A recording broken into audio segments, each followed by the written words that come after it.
everyone, welcome to the third installment of my sharing on getting to know your child's cognitive development progress through home learning activities. Today's sharing will be on Jean Piaget's theory of child psychology, and it will be the second stage, which is called the pre-operational stage. This stage happens between 2 to 6 or 2 to 7 years old. So if your child is at this age in the child care, he or she will be in nursery to kindergarten. So that's nursery 1, nursery 2, kindergarten 1 and kindergarten 2 before they go to their formal education in primary school. At this age, they are able to manipulate symbols more. So besides being able to identify their letters and numbers, they are able to manipulate it, putting meaning into it. For example, phonics, or being able to read simple words, or CVC, or able to put quantity to the number symbols. At this age, they are also able to engage in more dramatic play or symbolic play, and they are able to play more with figurines and dolls or animals. And you might notice at this age, they have advanced more to more complicated or cartoons that are for older children that have superheroes, because at this age, they are more fascinated with something beyond their comprehension, such as superpowers or the ability to fly, ability to shoot laser, like Iron Man.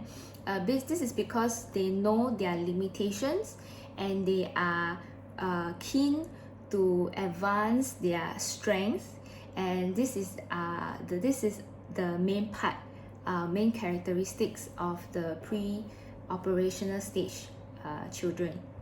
Okay, at this age also, okay, they are more egocentric. So egocentric will mean that it's their inability to be able to understand other people's viewpoint. They will think that okay, I want this cake and I want to eat it now.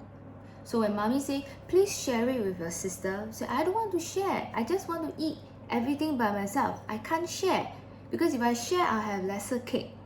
So everything is within their comfort zone or within their perspective. So they are unable to exercise that kind of empathy towards others.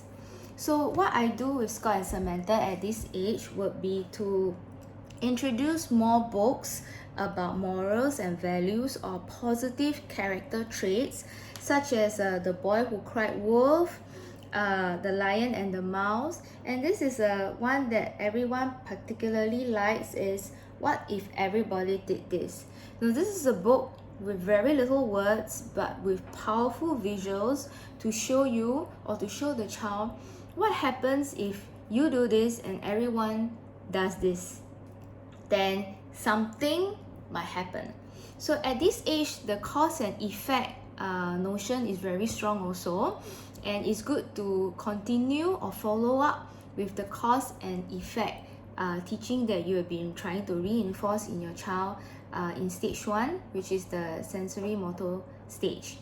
So at this age also, they are very active and they like to explore, particularly in the first sub-stage of the pre-operational stage. The first sub-stage is called the symbolic function sub-stage. It happens between ages 2 to 4. At this age, everything holds a meaning to them, and whatever is derived or engaged through their senses or their sensory data, it's processed and they express it out through doodling, drawing, or playing with sensory materials. But over here, okay, I gave Scott called the magnetic fishing rod. So I just let him try to stick the magnet in whatever part of the house for him to explore, and he realized that metal parts stick to the magnet and other materials do not. So he come back and say, hey, it sticks to the doorknob. So I'll explain and tell him the material the doorknob is made from or made of, and I want him to just tap on the sound and hear. Then from there onwards, he's able to tap on other materials like the wooden table or the chair or the soft sofa, and he realized that, hey, materials that produce this sound might not be able to attract the magnet. So just give him room to explore and have open play, and let him understand things from his own concept and make his own links to the world. Also at this age, like I mentioned, in the symbolic function stage, they are able to better express things that are images that are in their mind. So do continue with all the writing materials such as chunky crayons or chunky colored pens for your child to doodle and to express their creativity. Over here, Scott just grabbed a bunch of colored pens and doodled everything, and he showed me that this is fireworks which he saw in the sky prior to during the National Day, Singapore's National Day. So it's at this age also that you are amazed at the amount of things your child can express. So you just need to give him the medium or the tools for him or her to express themselves. Okay? And at this age, they are also able to manipulate their fingers better, and it will be better also to teach them how to use the scissors properly with toddler scissors, which are not sharp blades, okay? Or give them glue sticks for them to glue, just for expressive purpose, or just give them right here I use the adult scissors to cut small pieces of paper just for Scott to glue on a white canvas for him to express. From here he was able to tell me that these are parts of the animals that he has created. Okay. Over here Samantha is doing pouring. Now pouring is a very important life skill, so we are continuing on the sensory play, but from colored rice or colored pasta, from then to slime to water beads. Over here I just use water with all her toys and the cups of different sizes, different jugs for her to just do pouring. Now this can help her with a gross motor skill improvement. She's also able to understand through this activity that there's only a certain amount of water she can fill the cup with by pouring. If she tips the jug and pour some more, the cup will overflow. So this will control or help her train her eye and her coordination. Okay. Then for more sensory play concept, you might want to add in more fun or more detailed curriculum to it. So here it's because it's Halloween, so I've created something for them to play, which is to create their own witch's potion. We use green food coloring, baking soda, a little bit of vinegar for the baking soda and vinegar to have a kind of chemical reaction, and of course all witches must have their special brew. We have the bats craft beads that I bought from Daiso.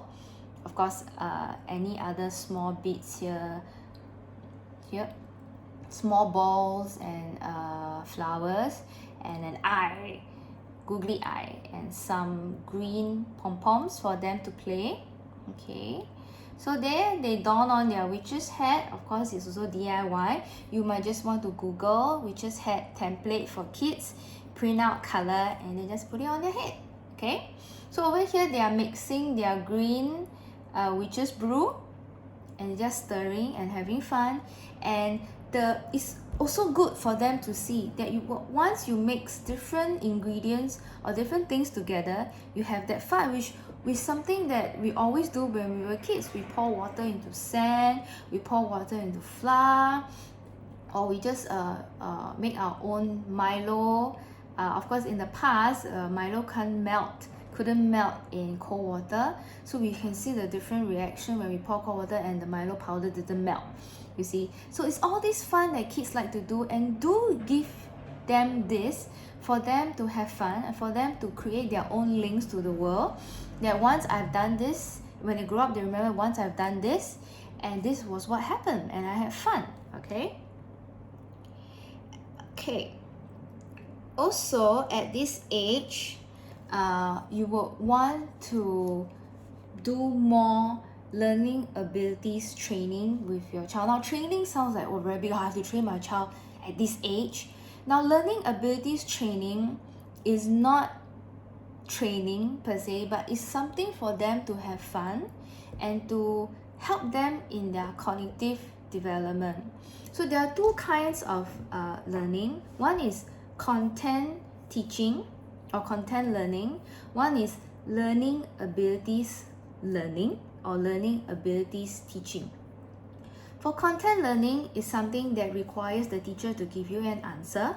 For example, what follows night is day, or what comes after autumn is winter. So this is content. But learning abilities is different. You do not need to tell the child the answer. You might want to guide the child towards getting the answer, but everything has to be done by the child. For example, swimming. You can teach him or guide him with the strokes, the breathing, but ultimately the child has to learn to swim by himself. And it's the same as riding a bicycle. You can guide him verbally on the balance and so on, but at the end of the day, it is still him practicing and doing the skill himself. So that is learning abilities training or learning abilities teaching.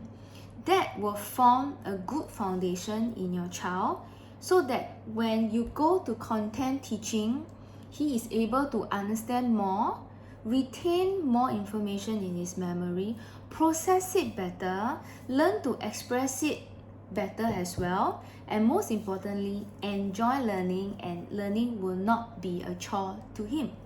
So the earlier you introduce learning abilities activities to your child, the better it is. Over here, I created this activity, something I followed from a fellow mommy on Instagram. Okay, over here I created a board with different colors, and I've cut out templates of apple and butterfly and circles. So and on different piece of paper, I created or I colored half, or sometimes you might want to have quarter colors. So she's supposed to maneuver the template around until she get the same as the one in the picture, which is top half purple, bottom half green. Okay, another way, or this is a close-up of how I do it. Okay, these are the cutout templates: flower, apples, butterfly, and there's one of the fish here. So one of the I use all these other paper to color different color combinations, so that Samantha can maneuver the template around and create the same or follow the same design. So this helps her create that kind of thinking, establish that kind of concentration and focus that she will need should she, or when she goes to a formal school, that she can have that kind of tools, that correct skill for her to learn, and therefore learning will be a breeze to her. Not necessarily a breeze, but more like something that she can enjoy. Okay,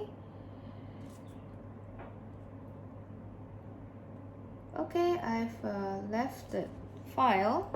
I'm going back there again. Okay, some of the other activities that you might want to share, that I want to share, is something over here. It's also from a fellow mommy from my Instagram account. So what you need to do is, these are really low prep activities. Draw, maybe take one night when your child is asleep, draw a few stacks of all these and just let your child do it bit by bit every day. If not every day, every few days. There's no hard and fast rule, but the more they do, the better they will be cognitively. So over here at the top, I have drawn 5 shapes in different colors, and for each shape there is a very simple line that the child will need to follow from this picture onwards. So for the triangle, the child needs to draw an arrow like that, up diagonally across. The circle will be one straight line and 2 small lines. Square is a circle with a line down, horizontal line down. Heart shape will be an arrow cutting through, and the kite or diamond shape will be a cross. So what Samantha or what Samantha or Scott need to do will be just to follow, and every shape that she sees, she just need to follow the sample on top. From here, you can see the learning activity, learning ability or learning preference, for your child. For Scott, he will prefer to go row by row. So for the diamond shape, he will look at the diamond at the top and then follow. Triangle, follow. The circle, he just go row by row. For my daughter Samantha, she's different. She will prefer to do the triangle first and then look out for all the triangles and finish the triangle first. Then she goes to the circle and she do the circle. She do shape by shape. And this is very, very interesting because every child does it differently. Some, you might notice that they just jump all over the place and they might miss one or two, but that's fine. That's just his or her way, her preferred way of learning, of completing this task. So all these learning ability training can help you understand your child better as well, so that if there's anything that you might want to guide him better. For example, if he just jumps all over the place and he misses one or two shapes out, you might want to tell him that, don't you think it's better that you do it row by row or shape by shape, so in this case you don't miss out anything? Then the child will think, maybe I should do that.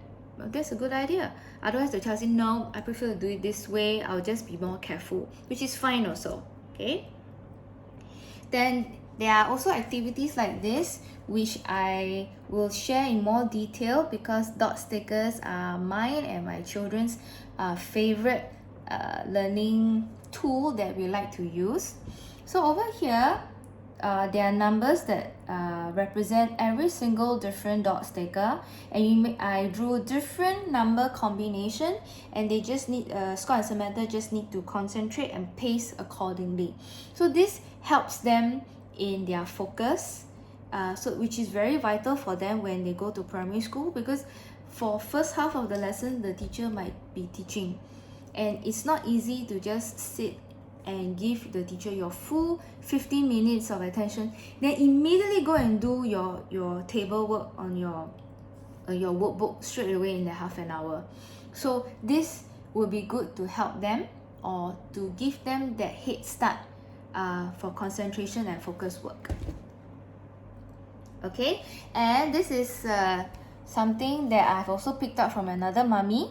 Okay, you can buy dot stickers from Shopee or from the regular stationery shop or popular bookshop. Okay, so over here I begin with,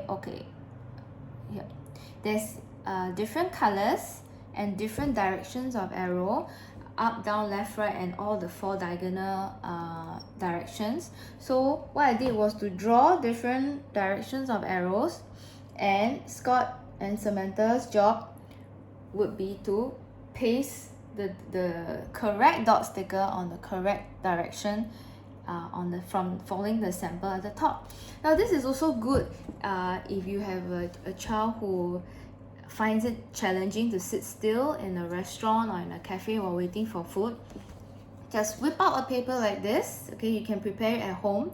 Some dot stickers put it on the dining table, on the table while you're waiting for food, and the child can just pace without disturbing you, without running around, because it's dangerous to run around in a restaurant with all the waiters and waitresses carrying all the hot food.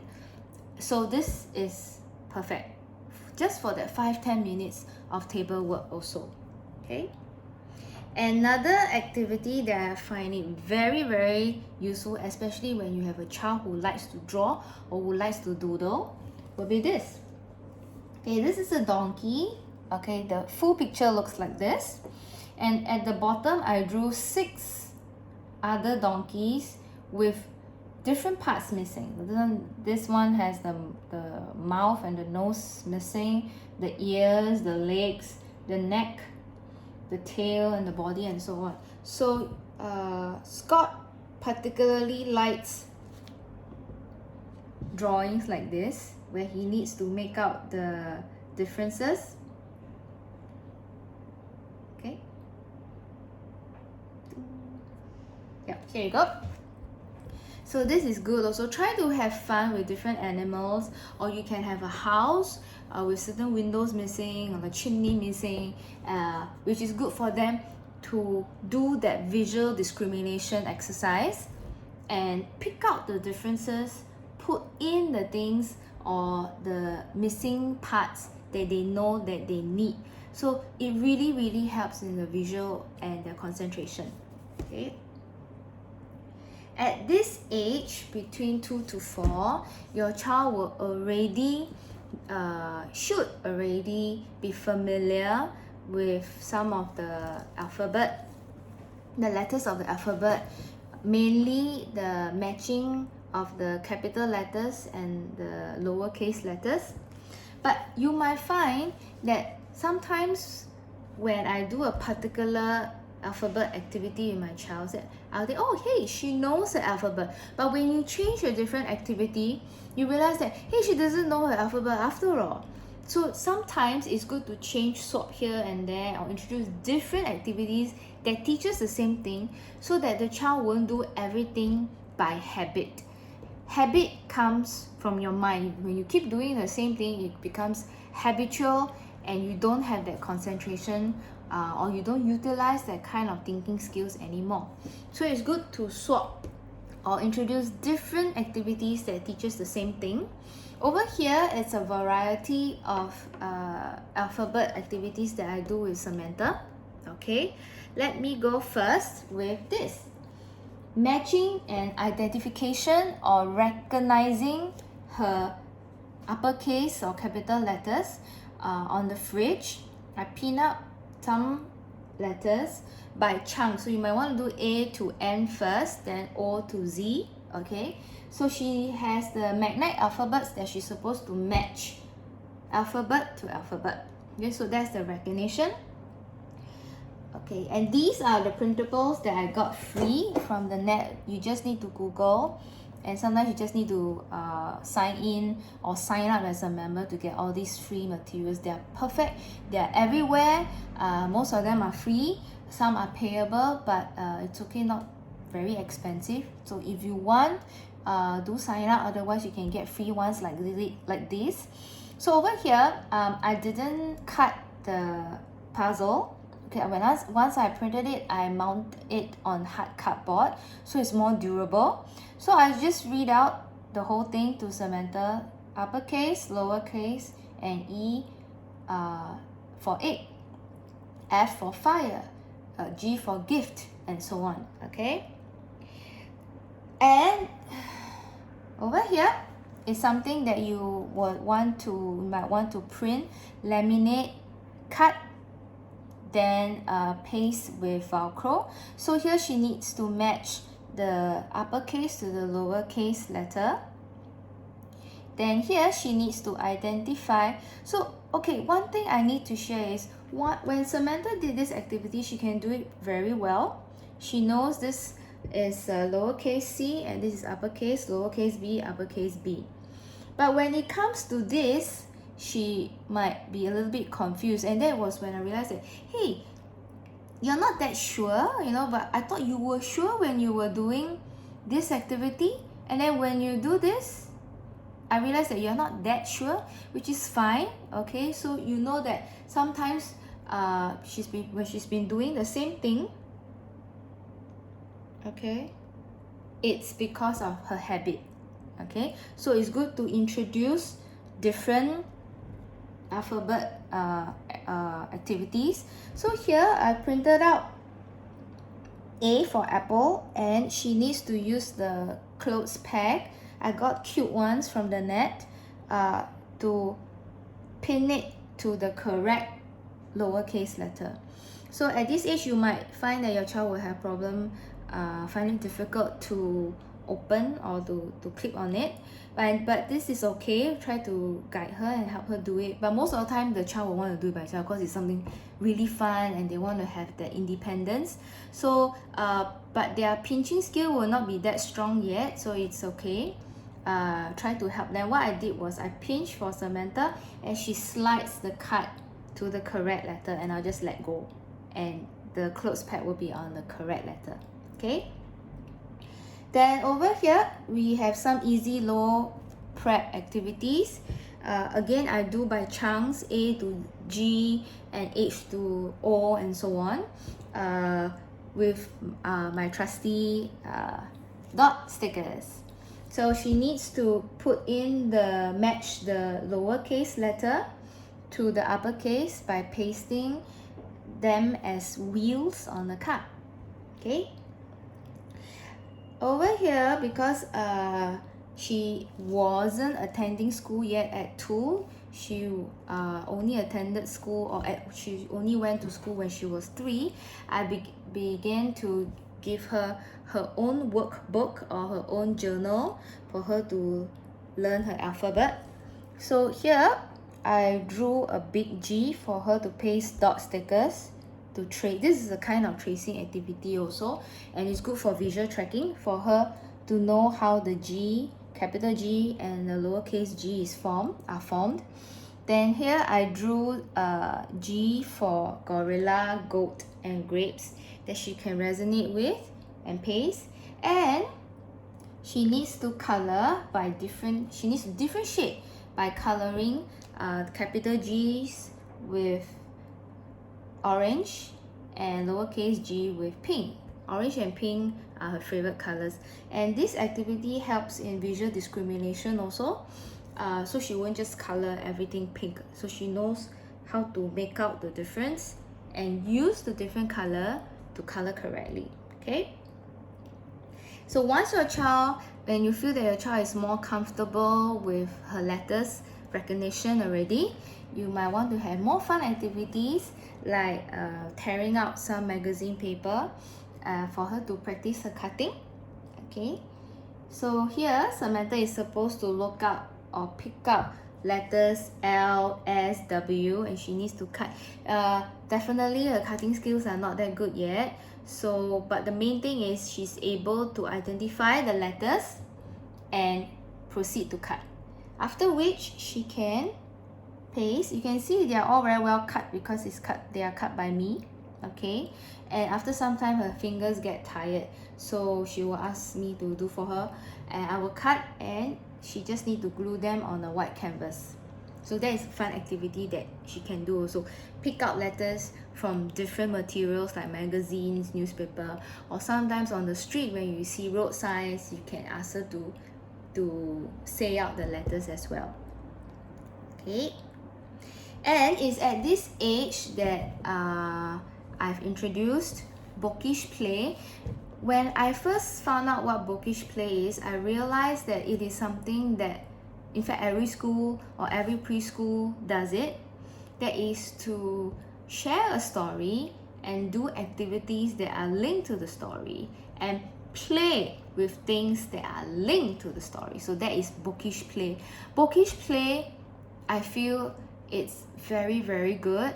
But it doesn't matter if it's not an extended version of bookish play that you need to create for your child. Just simple ones will do, or you can just print something from the internet that is linked to the story and she can just color, which is good enough. Or color, cut and just paste on a canvas, paste on an exercise book, which is perfect already. So over here I've beginning to teach Samantha or read to her more morals and virtues books like The Lion and the Mouse to teach her what kindness is. Then I've created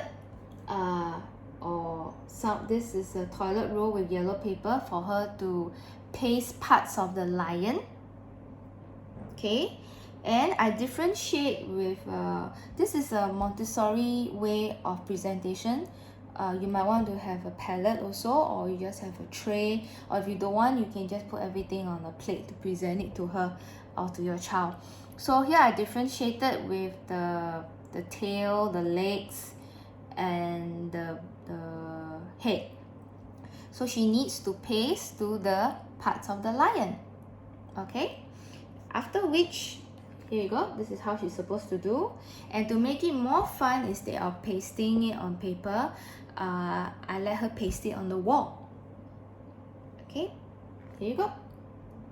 So bookish play is also good for her to understand the sequence of the story, which part comes first, and also for her to have her own set of imagination to make changes to the story, yet have her own link or her own feelings expressed towards the story, which is very, very good. It helps in her comprehension and her creativity next time. So the second part of the pre-operational stage is between 5 to 6 or 5 to 7 years old. That is called the intuition substage. At this stage, children are beginning to ask more difficult life questions like what happens after death, how do babies come about. So once Scott asked me, because my sister-in-law was expecting, so he asked, how did the baby appear in her tummy? So I said, oh, she has to go to bed beside her husband. So he said, you mean the baby just miraculously appear in your stomach when you sleep beside someone? You know, so he's beginning to ask all these interesting questions, especially sometimes about some religious questions, or questions about what happens when the plant dies, or how do plants grow, and so on. And they are beginning to utilize more of their thinking skills to find that link, that missing link to this world that they want to understand. And that's very, very good. It shows that they are very keen to know more. So at this stage, parents usually find, you go and find your own answer, or I buy you certain books to understand. But whichever way that you use, it's okay, as long as the child asked and he's able to find his own way to get the answers himself, even through you giving him the answers directly is fine. Okay, this is part of his cognitive development progress at this age. Okay, so over here, you might want to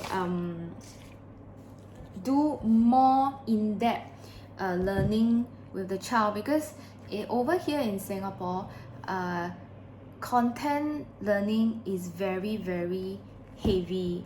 So you need, even in preschools, children are already packed with lots of content, especially in the two languages, the mother tongue and the English, that they need to know. They need to learn how to spell by heart. They need to do show and tell by extracting information in their brain. They need to utilize their working memory more. So there's a lot of content learning, but again, I need to stress the learning abilities foundation must be strong as well, so that once all these skills are equipped, he has better visual, better visual perception, he has better working memory, he can concentrate better, focus better, then learning will come easier for him. So at this age, I find that my home learning with Scott is moving towards being more academic rather than enriching him. So because I come from the mindset that I want to help him as much as I can. So some parents are also teaching more or letting your child have that extra head start. At this age, it's not necessary for them to know division, multiplication. It's okay, no right, no wrong, to start to teach them now. But do focus on the learning abilities as well. So here, I try to make learning more fun for him.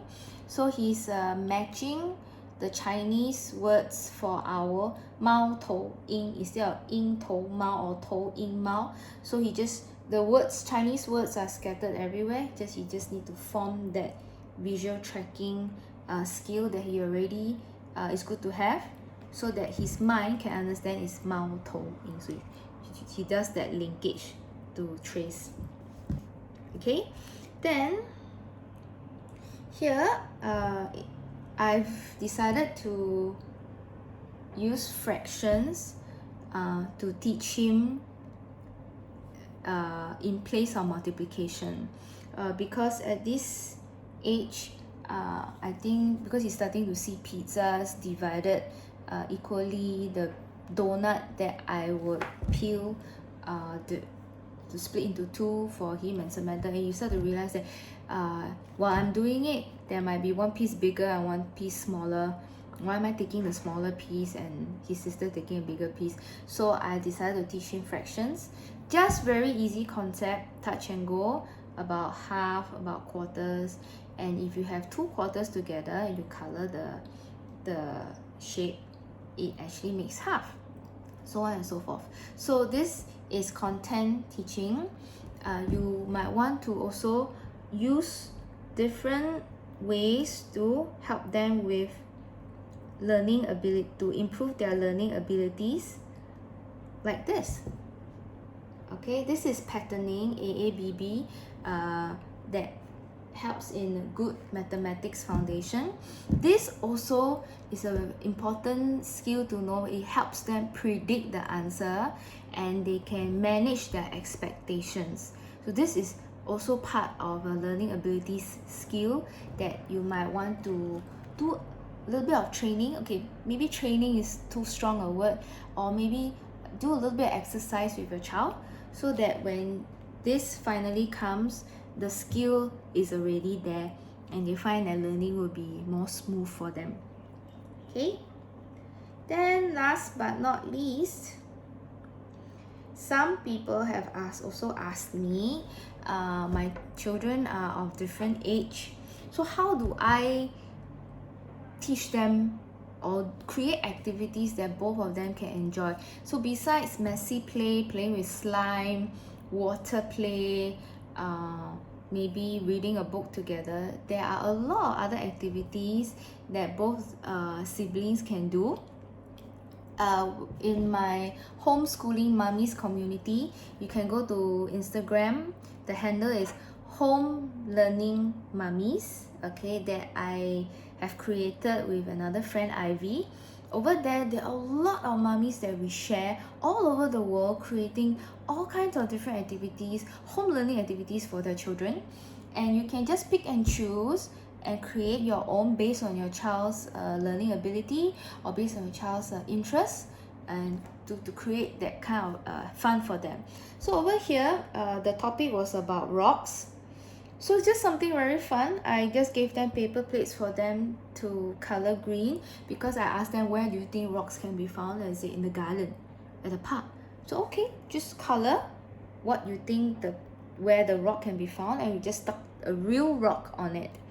And Scott will be able to do more phonics. So over here, I taught him the OCK sound word family, so he can be able to form words like cock, block, lock, and so on.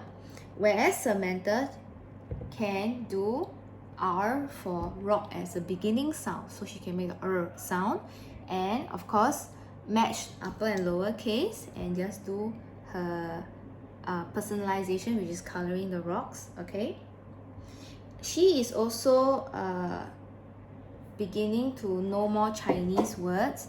So over here, while Scott is able to write the Chinese word 石头 or make sentences with 石头, Samantha just need to match or trace the strokes, then match 时 with 头. Okay, and last but not least, this is the part that I would like to end with, is type of learners. What I understand from an education psychologist is types of learners. This theory is not proven, but everybody agrees with it. So the thing about psychology is nothing is proven. You just follow the theory, and because that psychologist thinks that is correct. That's why psychology is an art subject. It's not science, because they are not entirely facts. So anything can change. Every child is different. We are all humans. The mind is a very abstract thing, so anything can happen. But over here, you might start to want to know more about your child's learning preference. So there are different types of theory on the types of learners. There is one that is only 3, which I think that's good enough. So you can show that your child is a visual learner. He takes in more information more comfortably visually. Another will be auditory, where he takes in instructions better, or when he wants to do something, he will say out the instructions. Color blue first, then color black. Oh, I've missed out the I, so I'm going to take another black color pencil. I'm going to color black. So he talks to himself because he's an auditory learner. And there's another kind, which is the kinesthetic learner. Learners who prefer to have movement, be it gross or tactile, or with through feel. Then these are the kind of learners that prefer music, prefer dance, prefer movement. There's no right and wrong to this, but eventually all of us might change, might evolve. No matter how kinesthetic you are towards learning, you will still need to sit in a classroom for more than half an hour, especially in formal school, to learn. So from there, you might channel your interests towards other things that can feed your learning style better, or to fulfill your want to have that kind of learning style. So that's where all the dances will emerge, or children would prefer dancing, prefer sports, so they are more your kinesthetic people. Or children who prefer to build models like Lego, so they will be the tactile type, but they're still kinesthetic. Or there are children who prefer to read, and there will be your visual, so on and so forth.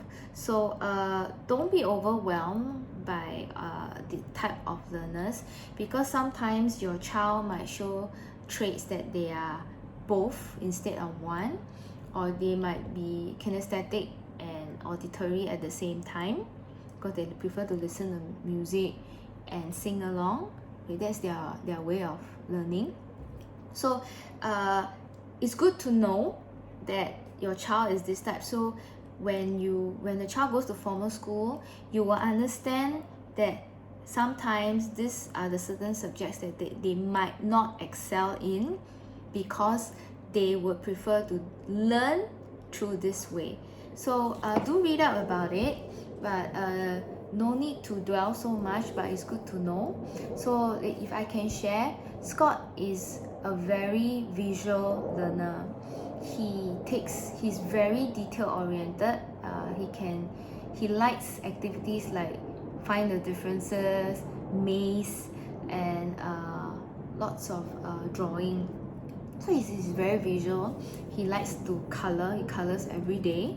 Samantha, not so much emerging yet, but she does show signs that she is also a visual learner. She can sit relatively long to do an activity, but she doesn't show much towards the kinesthetic side. Initially, I thought she was, because she couldn't sit still. She likes to dance. but I see that all these are changing. So children do change, but at this age, there's an innate desire for them to keep going towards one particular direction. So from there, you can able to read the signs. Thank you so much for being with me here today for the last installment of Know Your Child's Cognitive Development Progress through Home Learning Activities. Do follow me on Instagram. My handle is all about Scott and Sam. And if you are interested to know more about learning abilities training also, please drop me a DM over there and I'll be able to guide you and share more with you. Do subscribe if you want to know more. So next few weeks I'll be able to also bring in more good content to share with you. Okay, thanks. Bye bye.